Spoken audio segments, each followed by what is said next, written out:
তো আজকে দেশ ভাগের চেয়েও ভয়াবহ পরিস্থিতি।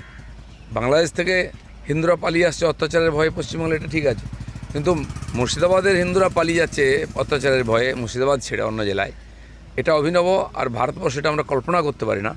তার মানে কি ভারতবর্ষের সব জায়গায় সংবিধান লাগু নেই, সুপ্রিম কোর্ট চলে না, সেন্ট্রাল গভর্নমেন্টের কি ওখানে হাত নেই? এখানে এমন একটা সরকার হয়েছে, দেশদ্রোহী সরকার, যে দেশের আইন কানুনই মানে না, দেশের নাগরিকরা যেখানে সেফ নাই। হ্যাঁ, কিন্তু উনি তো দেশের আইন মানবেন না বলেই দিয়েছেন, কারণ উনি বলেছেন এই রাজ্যে উনি ওয়াক অফ অ্যামেন্ডমেন্ট আইন চালু হতে দেবেন না। উনি তাহলে না, উনি তো অনেক কিছুই বলেছেন। উনি বলেছিলেন সিএ লাগু হতে দেবেন না, কি করতে পেরেছেন? উনি কিছু বোকা লোককে বোকা বানান বারবার।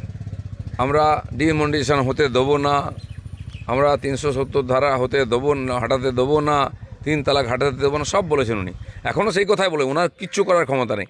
ওনার পার্টিতে ওনার কথা চলে না, ওনার সরকারে ওনার কথা চলে না। কিন্তু এই যে উগ্রপন্থীদেরকে বাংলাদেশ থেকে ঢুকিয়ে তাদের দিয়ে লুটপাট করানো হচ্ছে, সুযোগ পেলেই কিছু এলাকায় তারা রাস্তায় নেমে হিন্দুদের সম্পত্তি নষ্ট করছে, মন্দির ভাঙছে, মহিলাদের উপর অত্যাচার, খুন খারাপি করছে। এটাই হচ্ছে সবচেয়ে চিন্তার বিষয়। আর এটাই যদি চলতে থাকে, সত্যি সত্যি পশ্চিম বাংলাদেশ হয়ে যাবে।